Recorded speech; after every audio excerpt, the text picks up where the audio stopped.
Hey guys, I'm going to talk about a couple of the anterior thigh compartment muscles. Our group decided to include the iliopsoas muscle, which is comprised of the psoas major, which is this guy, and the iliacus muscle. When their fibers run together, they create the iliopsoas, and that helps in making the floor of the femoral triangle. So we're going to start with the iliopsoas muscle. And we'll talk about the origin of this muscle is going to be on the transverse processes of the lumbar vertebrae as well as the bodies. And you can see it attaching on the bodies as well. It's going to attach on the bodies and the transverse processes of the lumbar vertebrae, and then it's going to insert on the lesser trochanter of the femur. So this muscle obviously crosses the hip joint. So the main actions of this muscle are going to be hip flexion and trunk flexion, depending on whether the insertion or origin is fixed. So when the insertion is fixed, it will flunk the chest, flex the trunk. So you can see that there. When the origin is fixed, it's going to flex the hip. And then unilaterally, it can do lateral trunk flexion. So you'll see that there. Other motions or actions that it can do is also tilt the pelvis anteriorly. And it also can laterally rotate the hip as well, but complete anatomy doesn't show that one either. So then the innervation of the psoas major muscle is going to be the lumbar plexus, and the blood supply is going to be a lumbar branch of the iliolumbar artery.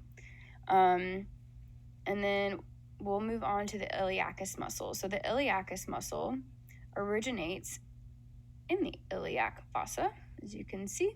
It's that pit in the ilium on the anterior side of it. And it's also going to insert down, at the lesser trochanter.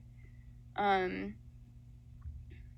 so the actions of this muscle are actually going to be the same as the psoas major. Complete anatomy only shows hip flexion. So when that origin is fixed, it can flex the hip. But also when the insertion is fixed, it can flex the trunk, it can anteriorly tilt the pelvis, and it also may laterally rotate the hip. So this muscle is going to have a different innervation. It's the femoral nerve, which is also coming off of the lumbar plexus. It has the same number. So I guess the iliacus and the psoas major both are the femoral nerve. And then its blood supply is going to be the lumbar branch of the internal iliac artery.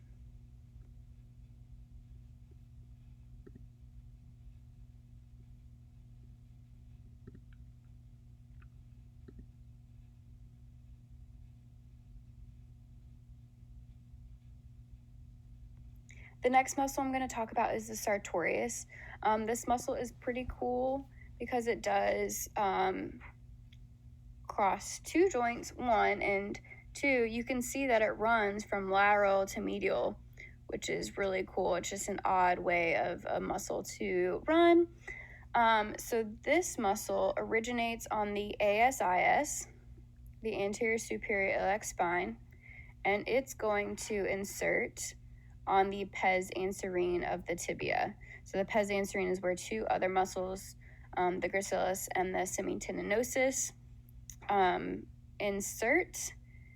And so that is the origin of the insertion. I like to call this the knee crossing muscle since it does all of the actions of crossing the knee. Can show you. So the sartorius helps with hip abduction, knee medial rotation when the hip is flexed. So you can see that slight movement here of the knee medially rotating when the hip is flexed. And then it also obviously does hip flexion.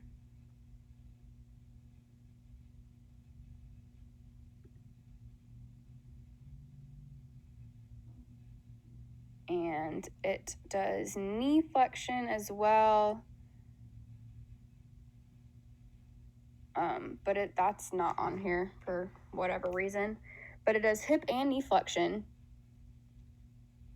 It laterally rotates and abducts the hip, and it immediately rotates the flex knee. So if you think about crossing your ankle over your other knee, it helps with all those actions. And then its blood supply and innervation are going to be the femoral artery and femoral nerve.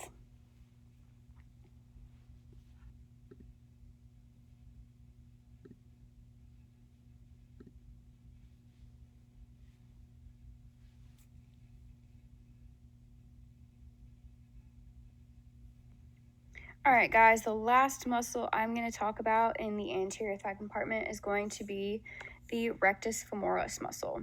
So this muscle also crosses two joints. It's going to, let me isolate this real quick. So you'll see that it originates from the AIIS, so the anterior inferior iliac spine. And then it's going to, you can't really see it in this picture, but it's going to insert into the common tendon or the quad tendon, which is, sorry, I need a pointer, going to be right here. And this common tendon will cross over the patella and turn into the patellar tendon and insert finally on the tibial tuberosity of the tibia. So this muscle is pretty straightforward. It does knee extension. Oopsies. So it's going to straighten that knee when the fibers contract. You can see them getting shorter. They're going to straighten the knee. And then also it's going to do hip flexion. So when those fibers get short, the hip is going to flex as well. So the blood supply is the femoral artery, and the nerve is going to be the femoral nerve. Same with all of the other anterior thigh compartment muscles.